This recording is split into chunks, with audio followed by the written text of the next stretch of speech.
The party's got one big problem. It thinks politics first, and its head is full of nothing but struggle. So today, starting from this movie getting yanked from theaters, we're looking at something much bigger, a real shift happening at the very core of CCP power. Xi used liberating Taiwan as his excuse for staying in power indefinitely, term after term. Now, if he doesn't go through with liberating Taiwan, that excuse could actually turn around and hurt him badly. And here's the thing, whether Xi can even liberate Taiwan anymore isn't up to him alone anymore. He's still General Secretary in name, sure, but the real power in this party isn't sitting in his hands the way it used to. Xi will never willingly give up another term, but the people around him don't want him back for another one either. The party's top ranks are already sharpening their knives behind closed doors. So the real question may no longer be whether he holds on to power at all. It may be how he manages to step down without the whole system falling apart around him. Who takes over when he goes? Is it Chunhua or is it Qiang? Whose terms for taking the job are brutal, a full reckoning for everyone in Xi's inner circle, or he simply won't do it. But the party's conservative old guard won't accept terms like that. They're the ones trying to protect the party's image right now. And if it's Qiang instead, the conservatives can live with that outcome just fine. Hello everyone, welcome to PinnacleView. I'm Xishan. China recently spent 500 million yuan producing a movie called The Battle of Penghu, and it's just been pulled from theaters again. The film depicts the Qing dynasty's conquest of Taiwan, the campaign that wiped out the last remnants of Ming resistance. It was originally set to open around this past Lunar New Year in February, then got delayed for reasons nobody explained, and rescheduled for July 25th. But now word has come out that the Battle of Penghu has been pulled a second time with no new release date announced. So here's the question we want to dig into today. A movie all about liberating Taiwan not making it to theaters. Could that be telling us something about a real shift in the CCP's overall Taiwan strategy? Because here's what we do know for a fact. Since the start of 2026, Chinese military activity around Taiwan has dropped off noticeably, and it's dropped even further since Trump's visit to Beijing back in May and his meeting with Xi. That's a real measurable drop, and it's the kind of thing that gets noticed on both sides of the Pacific. So does America have something to do with what happened to this film? Joining us today is senior media professional Ms. Guo and a special guest, Professor of Taiwan University, Ming Chuqing. Before we get into today's show, a quick word from our sponsor, Puritang's Black Ginseng. Black ginseng is prized as a precious health food, and lately we've been getting some really great feedback from customers who've tried it for themselves. One friend of ours living in the US learned that his mother's health back in China had taken a serious turn for the worse, so he rushed back home to be with her, and he brought along some of Puritang's Black Ginseng. He had her drink 2 packs a day of the Black Ginseng oral liquid, and within just a matter of days, her energy, her strength, and her daily activity all noticeably improved. Before long, she wasn't just getting out and about again, she was taking walks with the family, even doing a bit of light exercise.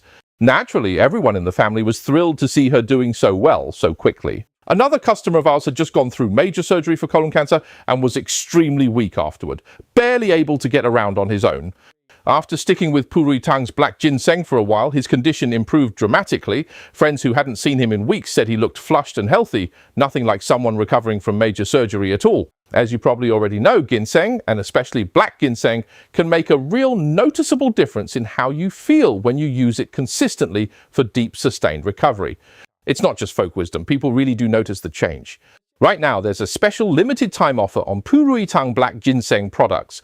Enter the promo code JYLT at checkout and you'll get free worldwide shipping on your entire order. And there's more. Spend $500 and you'll get a free root of black ginseng thrown in. Spend $3,000 and you'll also receive a premium grade original root as a bonus gift. This is a genuinely rare deal, so if you've been thinking about trying it, now's the time. Don't miss your chance.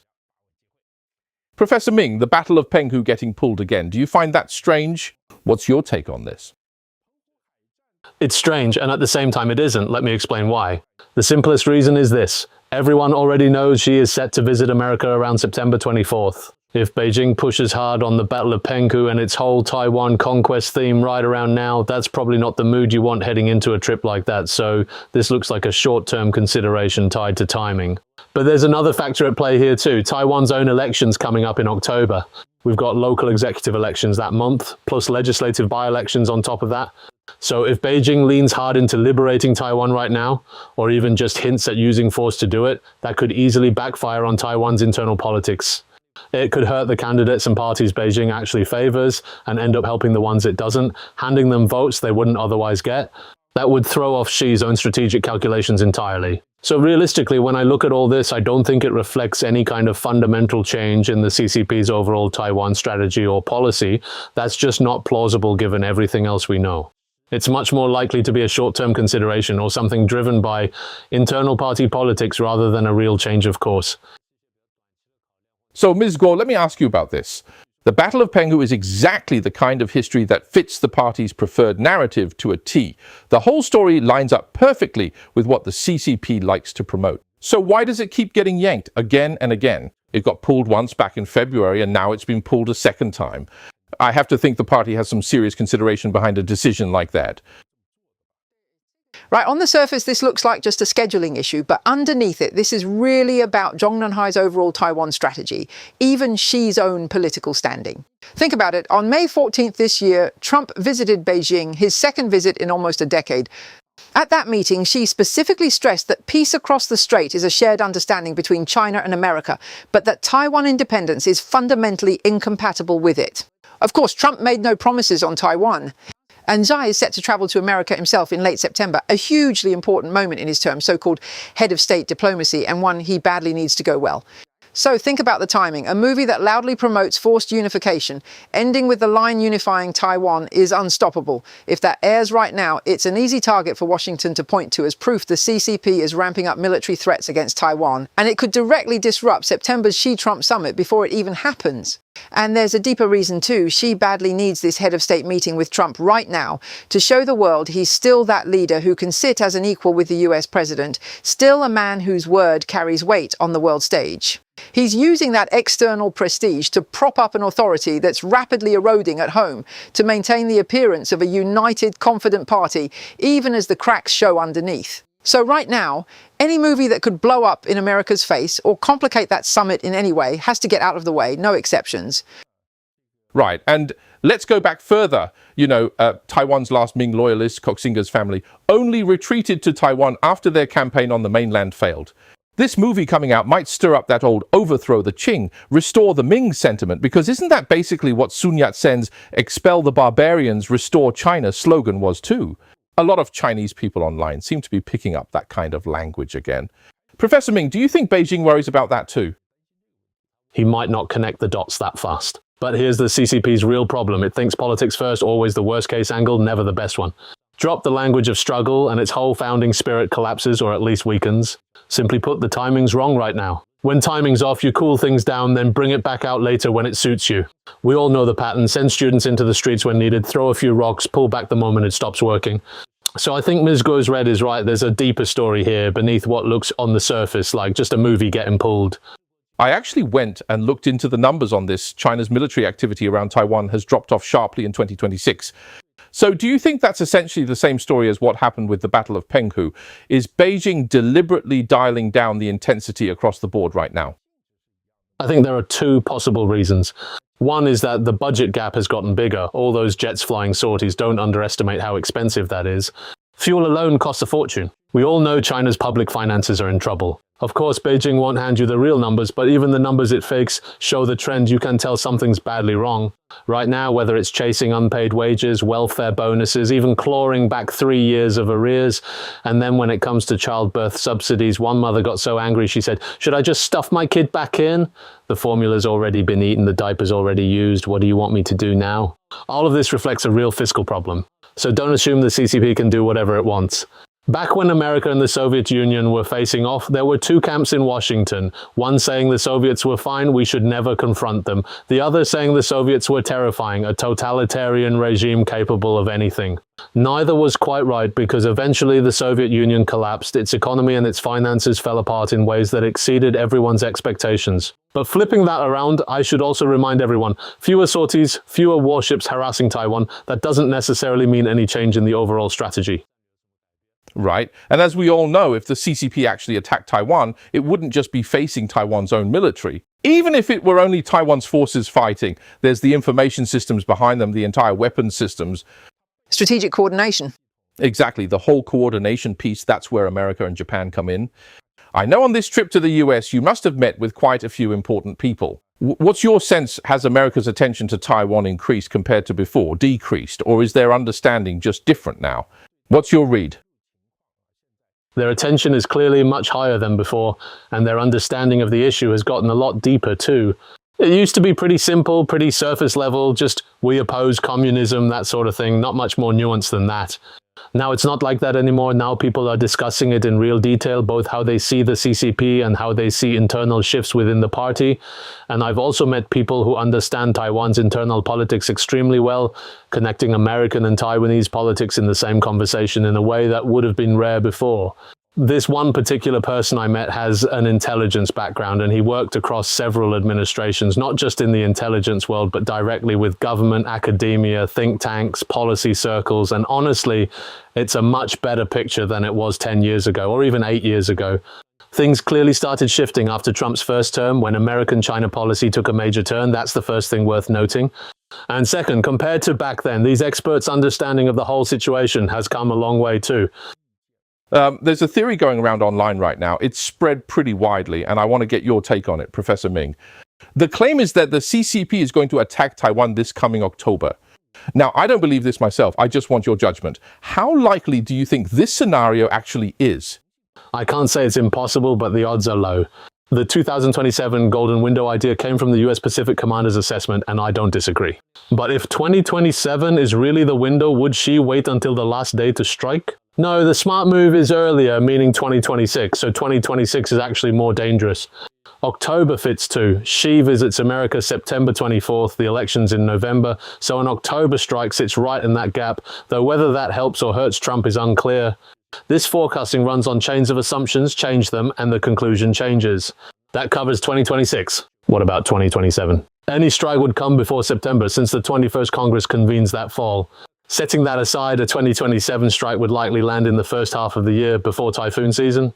But that depends on real conditions. Can they mobilize the forces, enough weapons? Has Taiwan's cohesion been undermined through united front work? The party never fights a battle it isn't sure of winning. Those conditions aren't in place yet. There's more. The former US Pacific commander wrote, China's force build is wrong for invasion. It should be amphibious and logistics ships, not carriers.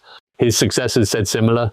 Washington's real worry is a kill zone in the Strait, why a full-scale assault looks unlikely, and why the US worries more about an eastern approach, since that side looks exposed. Remember 2022, after Pelosi's visit, the US moved 3 carriers east, and some claimed fear of missiles. Not true, both sides can hit any target with equal accuracy today. The real reason is choke points. So if a large-scale assault isn't feasible, the fallback is decapitation. But look at Iran. Cut off one head, a second grows back. You still need troops on the ground to occupy the island, or nothing's achieved. That capability isn't there yet. So forget 2026 or 2027. The timelines now look more like 2032, 2035, even 2040. Right? Because a lot of our viewers, when they talk about the Chinese military, tend to say it can't really fight, that it's all show, this or that. But you really have to judge the PLA more objectively and coolly than that. As Professor Ming just touched on, the military runs extensive tactical simulations before anything. That's standard practice within the ranks. And if the odds of winning aren't genuinely high, the CCP will absolutely not act rashly or impulsively. The CCP has never just slammed the table in anger and said attack no matter the cost. That simply never happened, not once. This is one of the core tenets of Mao's military thinking. Never fight a battle you haven't properly prepared for. 2 things stand out.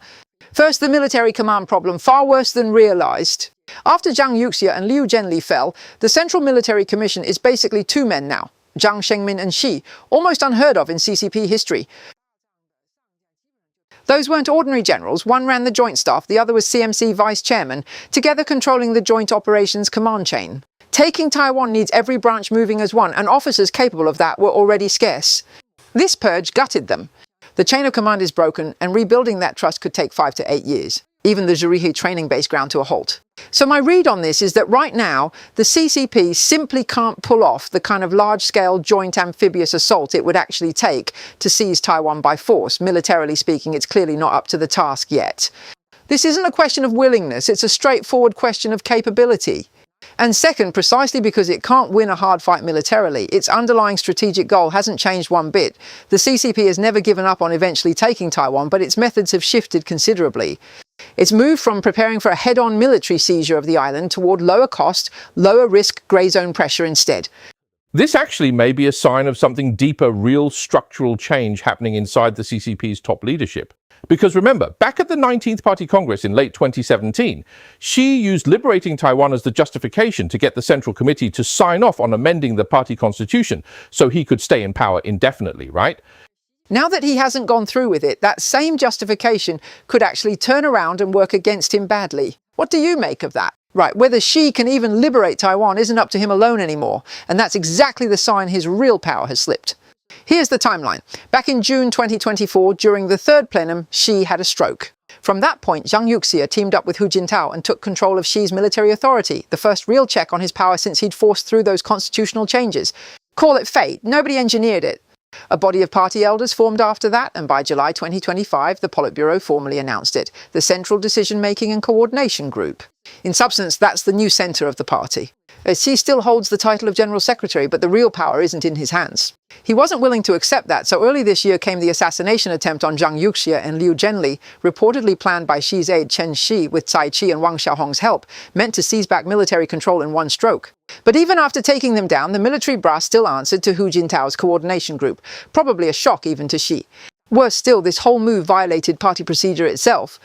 Right, you're saying this latest move against Zhang Yuxia. Right, and it alienated every faction at once. Zhang Yuxia was the old guard's protector inside the military. From there, Xi lost the party's senior ranks entirely. So his odds at the 21st Congress are basically not high. His power base has been dismantled piece by piece since Chen Shi, his personnel chief for over a decade, was taken away in June. Then Wang Qishan's old financial allies fell one after another, cutting off his purse strings. Here's the interesting part. Many assume Xi's cleaning out Wang Qishan's network, but it's entirely possible the anti-Xi faction is doing the purging instead. Before stepping back, Wang had struck a deal: stay out of politics, hand his people to Xi, with the understanding none would be touched. Right, honestly, Xi purging Wang Qishan doesn't hold up. Wang helped Xi crush the Jiang Zemin and Youth League factions at the 18th Congress, alienating nearly everyone.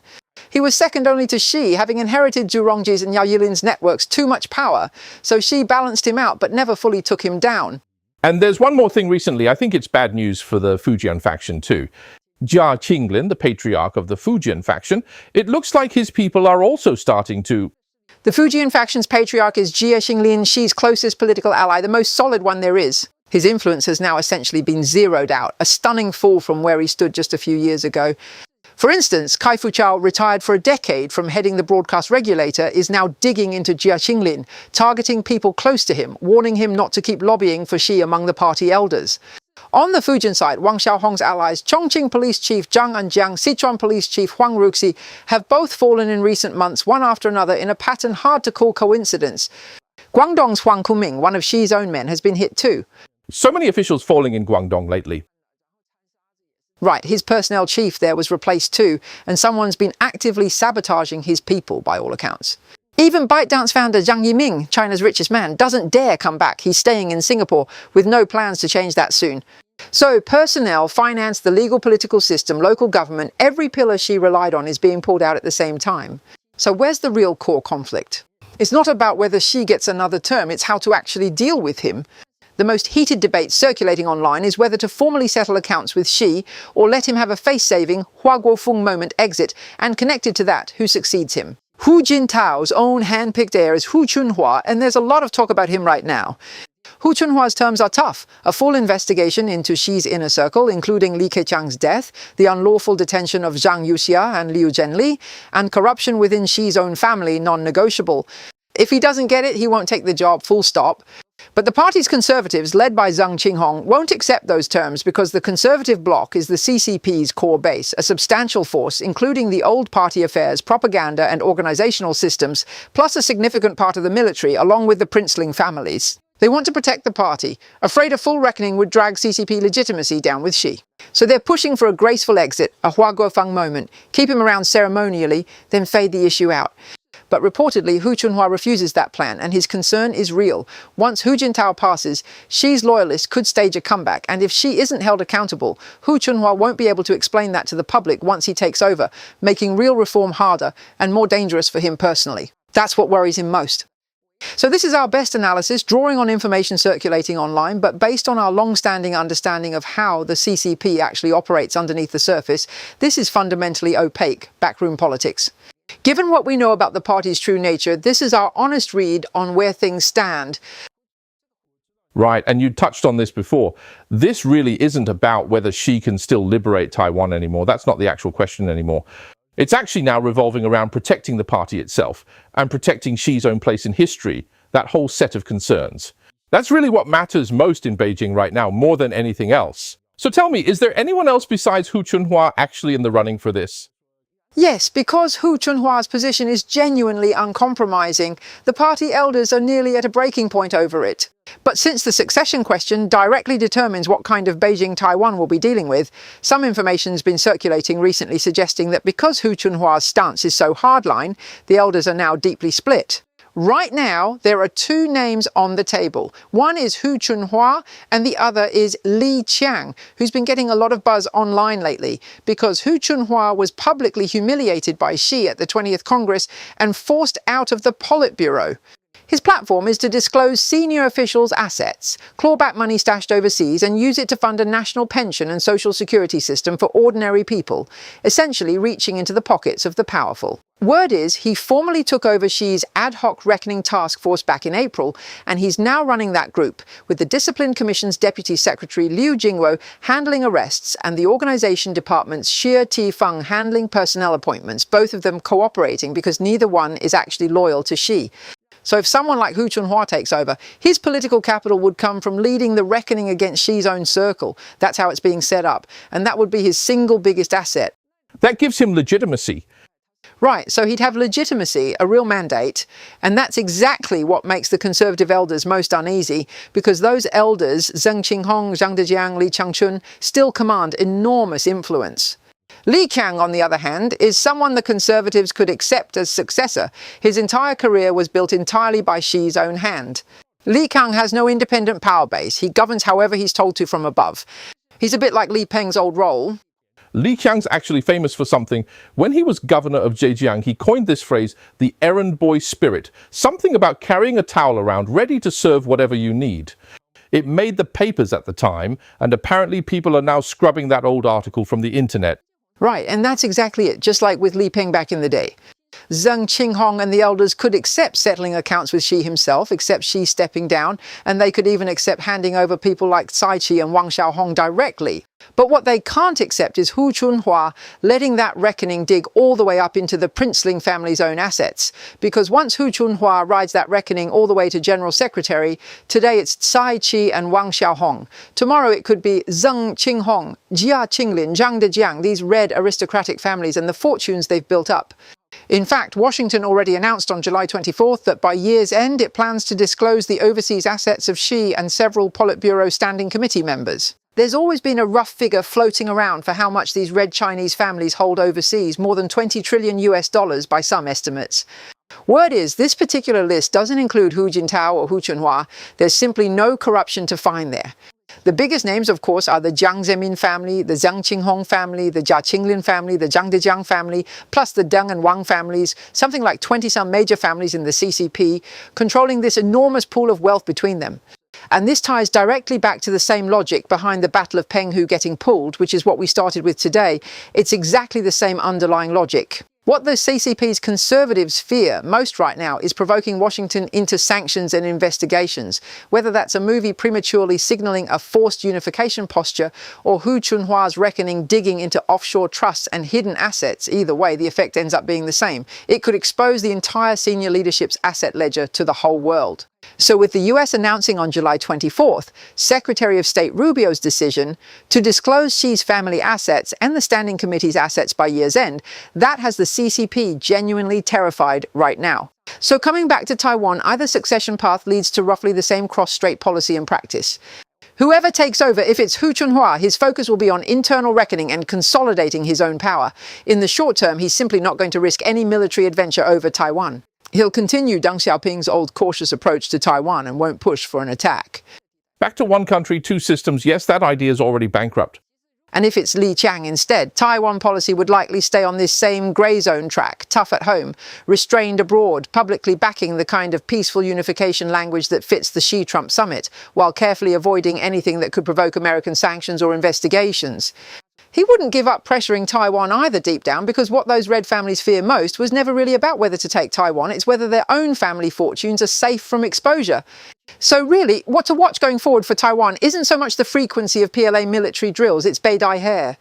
Beidaihe is about to convene, and this whole succession fight is happening right on the eve of that meeting. These questions are going to get sharper and much more intense in the coming weeks, and it's a genuinely pivotal political moment for the whole system. So, Professor Ming, one last question for you. You've studied CCP politics for many years. Chinese politics has gotten genuinely strange these past 2 years. Can you give us a brief read on where Beijing actually stands right now? Is this more like the Cultural Revolution or more like the run-up to 1989? How do you judge this? Pretty much the same thing. What the Cultural Revolution and 1989 have in common is this. First, where does the internal party struggle go, and what's that struggle actually about?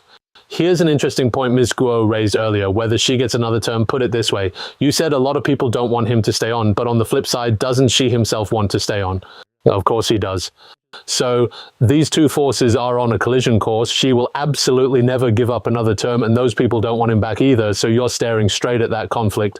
Second, no matter what, she has to think about naming a successor, because without one, he's in real danger. So, like Mao or like Deng Xiaoping, he has to name a successor, maybe even name two potential successors.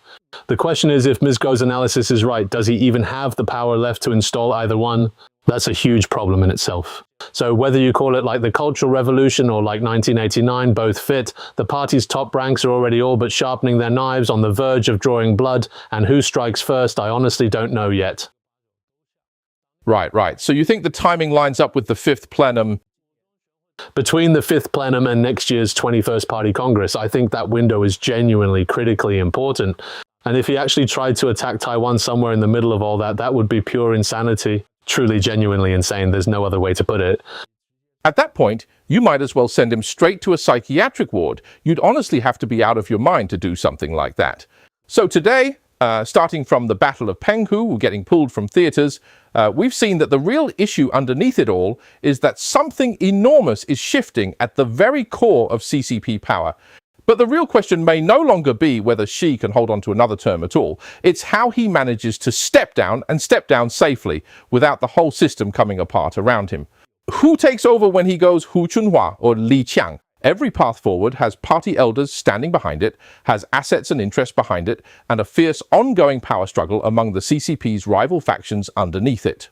So whoever ends up in charge will directly reshape Beijing's policy toward America, toward Taiwan, and even toward the wider world. That's why this fight happening at Beidaihe over the coming weeks is something everyone should be watching very closely. It could well shape the future of the Taiwan Strait and of global affairs more broadly for years to come. We'll keep a close eye on all of this together with you, our viewers, as it develops. Thank you so much to both of our guests today for such a rich conversation, and thank you to everyone watching at home. That's our show for today. Thanks again, everyone, and we'll see you next time on PinnacleView.